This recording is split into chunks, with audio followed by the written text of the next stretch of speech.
Tras la noticia, abrimos un espacio para hablar sobre temas legales jurídicos. Con el experto en derecho, el abogado Carlos León. Esto es Jurídicamente Hablando.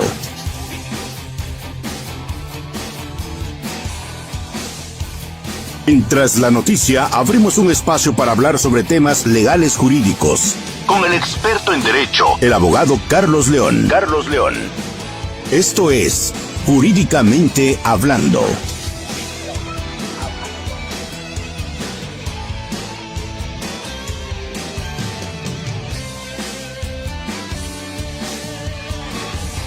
Esto es Jurídicamente Hablando.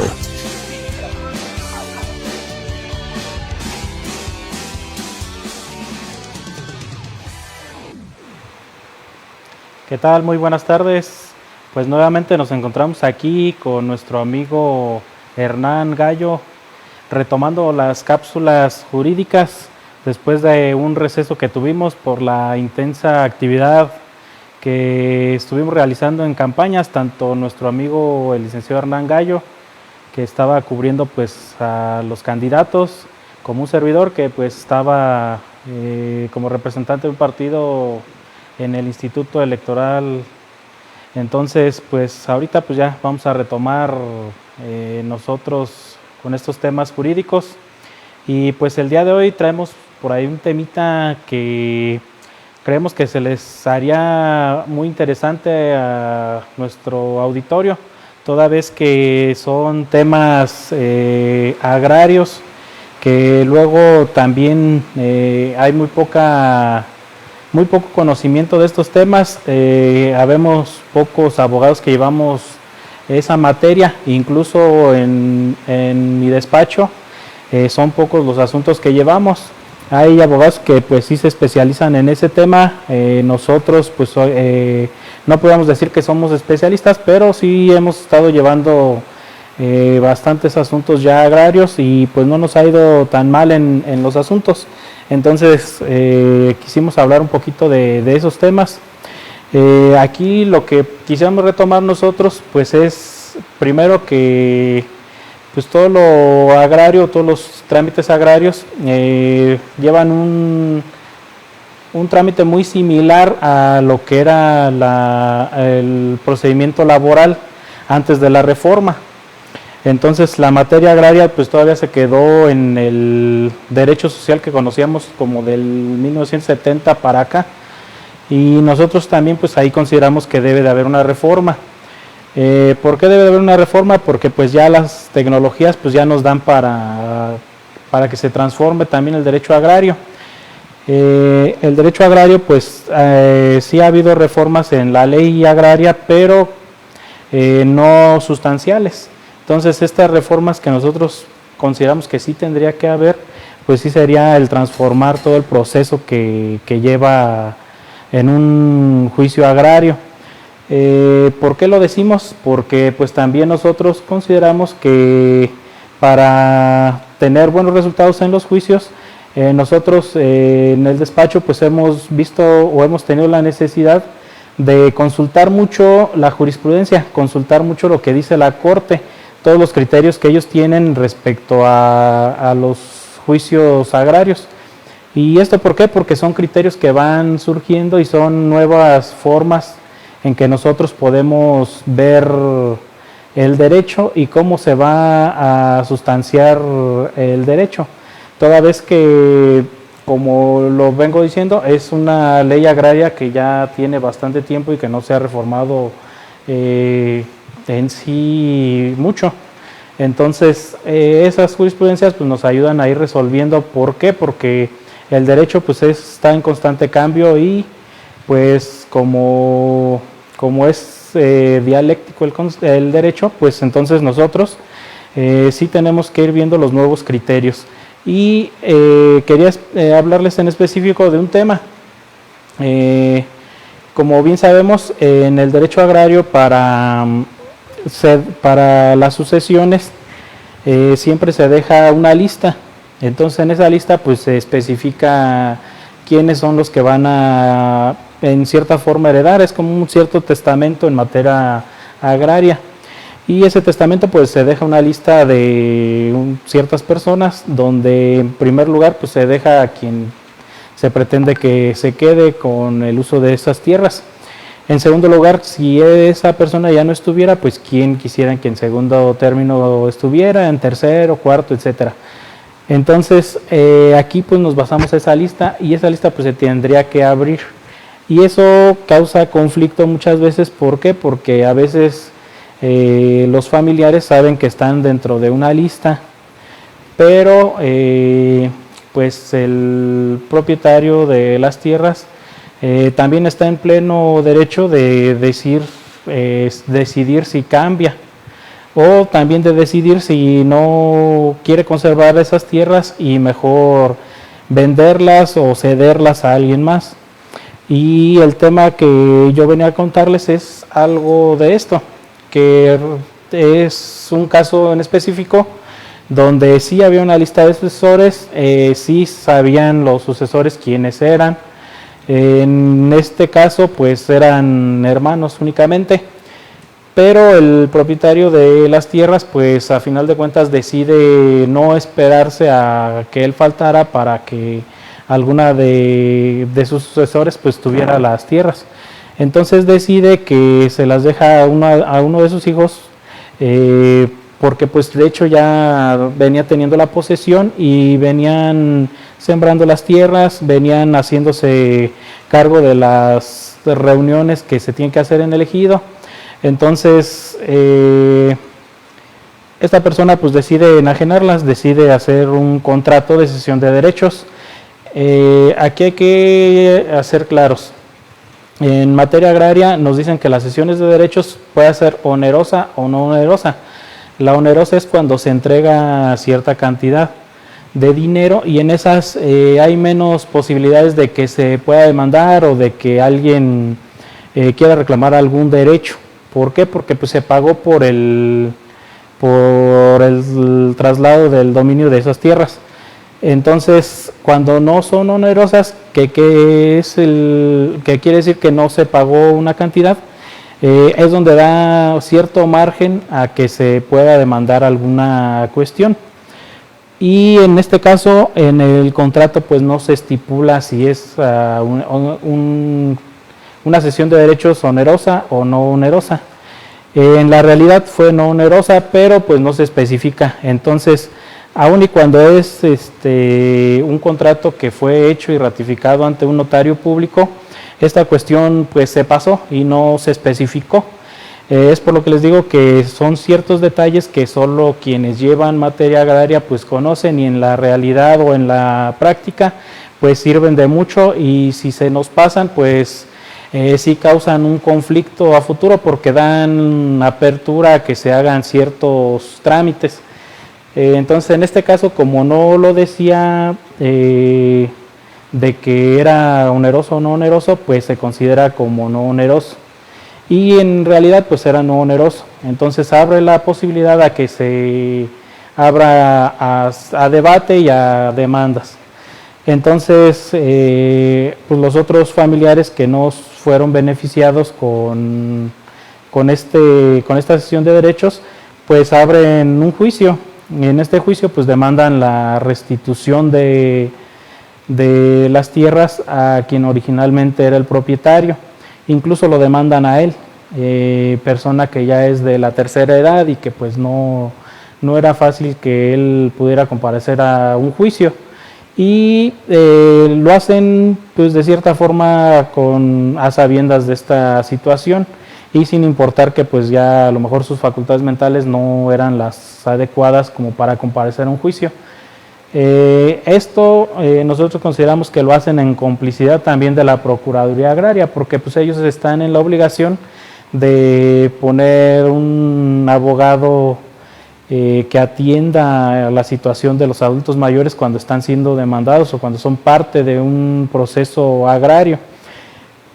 Pero pues consideramos que en complicidad con ellos se contesta también esa demanda, no haciendo mención de que pues las facultades mentales de esta persona pues ya no eran las adecuadas como para comparecer a un juicio o para hacerse cargo de un patrimonio que a lo mejor tenía y que en su momento, cuando todavía estaba dentro de sus facultades mentales, pues sí lo realizó en tiempo y forma. Pero pues este procedimiento pues lo inician, como decía, los familiares, hacen cierta investigación, recaban algunos documentos, empiezan a consultar a las autoridades que estaban en ese entonces en el comisariado ejidal, como se conoce, a las autoridades de un núcleo agrario, y pues comienzan a recabar ciertos documentos para iniciar su trámite. Al iniciar su trámite, pues obviamente, como cualquier demanda, pues se tiene que notificar, y es a lo que nosotros llamamos como emplazamiento. En ese emplazamiento pues se le da un término para la contestación, que es el día y la hora en que se tiene la audiencia programada para dar contestación a esa demanda. En el caso, pues nos consultan a nosotros en el despacho, revisamos cómo está la situación, vemos pues varias situaciones que están invocando ahí, entre ellas pues una que es la nulidad de actos por cuestión de que no se dio una notificación de derecho al tanto. ¿Qué quiere decir? Que si hay algunos hermanos o familiares de la persona que era la titular de los derechos agrarios, pues se le tendría que notificar para poder hacer la enajenación o poder hacer el cambio o la cesión de derechos agrarios respecto de las parcelas que estaban en conflicto. En este caso, pues nosotros también nos damos a la tarea de ver si se había recabado esos documentos, cuestión que nosotros lo comprobamos con un acuse de recibo donde enlista los documentos que se habían entregado para hacer el cambio de los certificados parcelarios, y nosotros con eso pues justificamos que sí se había entregado ese expediente completo. Pero incluso, como les comentaba, hay jurisprudencias que en este caso en específico pues nos ayudan, aunque nosotros no hubiéramos comprobado que no se hubiera hecho esa notificación de derecho al tanto. Hay una jurisprudencia que nos dice que si se trata de familiares, es decir, que si la cesión de derechos se hace a un familiar directo, no es necesario que se haga esa notificación de derecho al tanto, aunque la misma ley agraria en su articulado no lo menciona. Pero en este caso en específico la jurisprudencia dice otra cosa. ¿Por qué?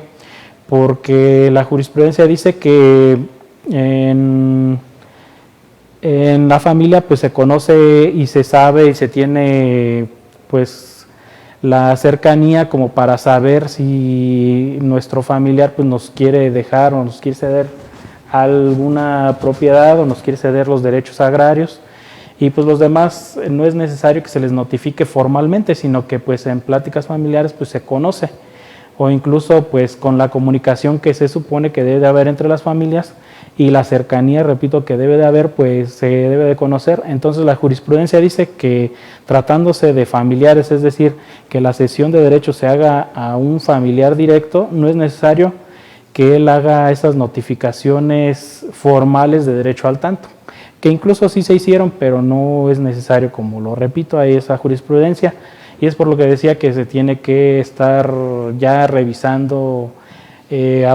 con mucho detalle el adecuar la ley agraria a pues, las nuevas necesidades y a los nuevos criterios que la Corte está haciendo. Lo mismo que ha estado pasando, por ejemplo, en materia penal, que fue necesidad de hacer el cambio del sistema por las jurisprudencias que ya había, por los tratados internacionales sobre derechos humanos que ya se estaban firmando por parte de nuestro país, y además pues que ya era necesario ese cambio para que se viera en realidad una verdadera defensa de derechos humanos en los juicios, que no se veía para nada en el anterior sistema. De igual forma, en materia laboral se tuvo que adecuar, toda vez que por los tratados internacionales, volvemos a repetir, se tuvo que adecuar ya el sistema laboral a las nuevas necesidades que exige nuestro país y nuestro planeta. ¿Por qué? Porque estamos viviendo en un sistema globalizado que pues ya tenemos tratados de libre comercio con diferentes países del mundo y esto nos obliga pues también a tener leyes laborales que sean adecuadas a esas necesidades internacionales también. Igual, lo mismo está sucediendo con la materia familiar y civil, que también se tiene que adecuar y que ya incluso está un Código Nacional de Procedimientos Civiles y Familiares que ya se dio a conocer y que ya está en ciertos estados aplicándose y hay algunas cuestiones que ya en todo el país se debe de aplicar, lo cual más adelante lo voy a explicar. Bueno, total, se hace la contestación en ese sentido, se hace mención a esa jurisprudencia, se acude a la audiencia correspondiente para hacer la contestación de la demanda. En esa contestación pues se vierten las defensas, excepciones que nosotros teníamos a nuestro favor, asimismo como se hace valer se ofrecen, las pruebas que nosotros tenemos. Dichas pruebas pues se admiten en su totalidad y se señalan también para desahogo, fecha y hora. Incluso también hacemos una mención extra, ¿por qué? Porque por ahí también en materia agraria pues se puede ampliar la demanda, incluso lo pueden hacer de forma verbal o por escrito y de eso se tiene que correr un traslado a nosotros para que nosotros también de forma verbal pues ya contestemos esa parte que están agregando, cosa que muchos lo hacen así para ver si nos toman de sorpresa y no contestamos. Cuestión que pues nos tocó también contestar ahí verbalmente a esa cuestión. Lo demás pues se contestó de forma escrita, pero también se hace algunas manifestaciones de forma oral. Pero sobre la ampliación que se hace, eso sí, se tiene que hacer la contestación ahí en el momento y de forma oral. Cuestión que pues no nos causó conflicto y pues de forma normal la audiencia. ¿Qué es lo que ya salió un poquito de contexto? Que ya al estar revisando si podía haber alguna forma de llegar a un acuerdo, de poder tener una mediación, de poder llegar a un convenio. Al estar preguntando a las partes, pues el mismo tribunal se da cuenta de que al anterior titular de los bienes era una persona ya de una edad muy avanzada y que sus facultades mentales pues ya no estaban como para poder estar contestando una demanda, que ya no era pues prudente que él estuviera acudiendo a un juicio. Sí se le nombró un abogado de parte de la Procuraduría Agraria, sí se hizo la contestación, pero esa contestación fue muy ambigua y muy similar a la demanda que se estaba promoviendo. Cuestión que pues resaltan el personal del tribunal, incluso el magistrado sale a audiencia para presidirla al darse cuenta la secretaria de esa situación. Entonces no quiso dejar desapercibida esa cuestión y el magistrado pues sale a presidir la audiencia para él, por sus propios sentidos, pues percatarse de la situación que estaba sucediendo. Situación que nosotros pues ya obviamente nos habíamos percatado, toda vez que, como se repite, pues era una sesión de derechos que se hizo a un mismo familiar. Entonces nosotros también ya habíamos promovido un estado de interdicción en materia familiar y esas diligencias de estado de interdicción pues también estaban en trámite. No las agregamos al juicio porque aún no estaban notificados todos los hermanos, es un número considerable de familiares que pues no es sencillo notificar a todos, entonces por esa cuestión no quisimos allegarlos a juicio hasta que estén en su mayoría notificados o su totalidad notificados. Pero sí se hizo saber y se dio los pormenores de la demanda o de las diligencias que estaban promoviendo. Incluso también en otro juicio que estamos llevando también en materia agraria, se había dado una cuestión similar, donde también ahí es una persona también ya de edad muy avanzada, de más de 100 años, donde sus propiedades pues tienen un valor bastante considerable, toda vez que en esas propiedades pues hay huertas de aguacate, entonces pues las están peleando los familiares para que se regresen a a la anterior propietaria, y cosa que pues también se había dado una cesión de derechos ante un notario y sin ningún problema. Pero en este otro juicio lo que habían hecho era que habían realizado un poder notarial, pero nos salta también a nosotros la cuestión de que ese poder notarial era de la donde vivía esta persona. Habiendo notarios en ese lugar,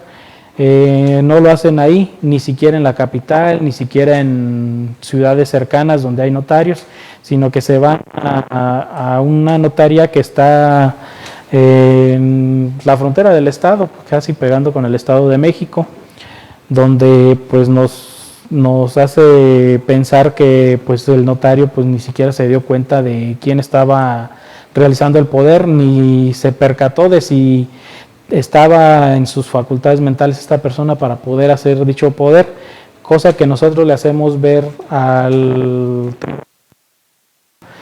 Y pues sí, solicitan la revisión también, y también nosotros a la par pues promovemos un estado de interdicción en la ciudad donde vive esta persona, para que un médico especialista pues revise a esta persona y ver si sí estaba en condiciones de haber promovido de haber solicitado ese poder y de haber otorgado ese poder, que sí tuviera la voluntad todavía de hacerlo. Pero pues al nosotros agregar copia del estado de interdicción, se suspende obviamente el trámite horario, y en esa suspensión pues, termina también el tiempo por el que se hizo el poder. Entonces el tribunal les solicita que primero, antes de que hagan un poder, pues tiene que estar el trámite de las diligencias sobre estado de interdicción. Y sobre esas diligencias de estado de interdicción también ya ha cambiado su trámite. Ustedes dirán que pues a lo mejor el Código Nacional de Procedimientos Civiles y Familiares, que es nuevo, pues aún no entra en vigor en nuestro estado o en muchos de los estados, sino que, como lo dijimos en anteriores programas, pues va a entrar o tendría que entrar en el 2027, ya como forma obligatoria. Pero hay algunas disposiciones que sí nos dicen que, tratándose de ciertas particularidades, pues ya tiene que entrar en vigor al momento de su publicación, como es el caso del estado de interdicción, y que en este momento pues les voy a hacer mención de ello, también para que lo conozcan mis compañeros abogados y que sepan cuáles disposiciones son las que tienen que llevar a cabo para si quieren tramitar algo similar. Y esto es por también jurisprudencias que han salido respecto al estado de interdicción, y que recuerdo que en alguna ocasión también aquí las mencionamos, que era que si se trataba de un estado de interdicción no se podía limitar por completo de las personas, sino que ellos podían tener cierta voluntad a las que sí pudieran acceder todavía. Por ejemplo, decían el comprarse algo, si tenían el suficiente dinero y tenían las ganas de comprar algo, pues lo podían hacer. El vestirse de cierta forma, el ver qué querían comer, etcétera. Cosas que a lo mejor anteriormente en los trámites que se hacían de estado de interdicción, pues les quitaban por completo la voluntad a ellos, y la persona que quedaba como tutora pues era quien decidía al 100% sobre esto. Entonces ahora, con los nuevos criterios de la Corte, los estados de interdicción sí deben de ser específicos para qué se solicitan. Esto está basado, como les repito, en los criterios de la Corte, en las jurisprudencias, pero esto lo retoma nuestro nuevo Código Nacional de Procedimientos Civiles y Familiares, y desde su publicación elimina todas las demás disposiciones. Lo anterior está en el transitorio 19, que dice derogación de disposiciones, y a la letra dice: se deroga todas aquellas disposiciones que establezcan procedimientos de interdicción, cuyo efecto sea restringir la capacidad jurídica de las personas mayores de 18 años, de conformidad con lo previsto por las disposiciones transitorias del presente decreto. ¿Qué quiere decir esto? Que desde que se publica este nuevo código, pues ya deroga esas disposiciones donde estén limitando la capacidad jurídica de las personas. Entonces esa limitación jurídica, pues precisamente es ese estado de interdicción, donde empiezan a limitar ciertas cuestiones que ellos pudieran realizar. Y en específico en estos casos que les estamos hablando, pues sí se tendría que limitar ciertas cuestiones, pero tenemos que justificarlas.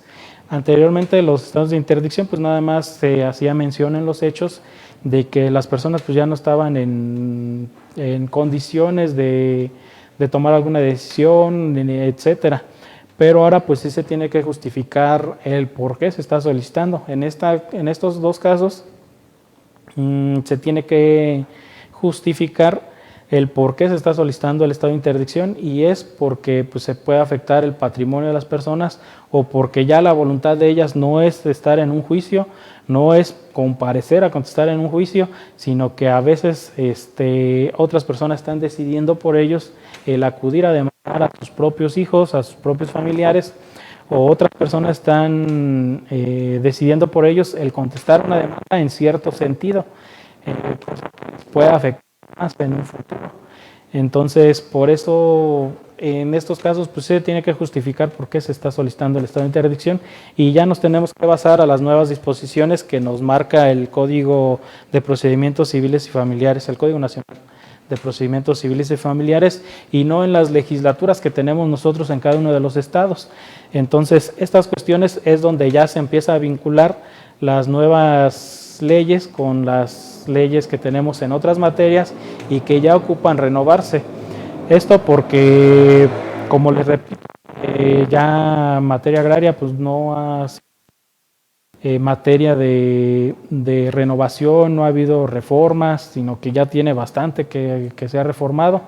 Entonces sí, el procedimiento ya ocupa una reforma. Entonces esperamos que en estas legislaturas pues ya se tome en cuenta también esto, y pues recordemos que es parte del derecho social, y que este derecho social pues debemos de tenerlo muy en cuenta, muy enfocado por parte de las legislaturas de los estados, de las legislaturas federales. ¿Por qué? Porque es los que requieren mayor protección del Estado y de las leyes. Bueno, pues hasta aquí dejamos las cápsulas del día de hoy. Esperemos les haya servido. Si tienen algún trámite agrario, quieran consultarlo, cómo va o qué pudieran hacer, pues también con todo gusto quedamos a sus órdenes. De igual forma, si tienen duda en cómo se debe de empezar a aplicar el nuevo Código Nacional de Procedimientos Civiles y Familiares, pues estamos a sus órdenes. Hemos estado revisándolo ya a fondo. ¿Por qué? Porque pues ya en algunos estados ya va a empezar. Entonces los procedimientos que llevemos allá tienen que ser conforme a este nuevo código. Incluso nuestro estado de Michoacán es de los que va un poquito más avanzado en la implementación. Entonces pensamos que va a ser de los primeros también, de los pioneros en aplicarlo. Y pues tenemos que estar estudiándolo y pues actualizándonos. Pues con esto pues nos despedimos. Esperamos que nos sigan sintonizando en las próximas semanas, toda vez que pues ya vamos a retomar estas pequeñas charlas jurídicas.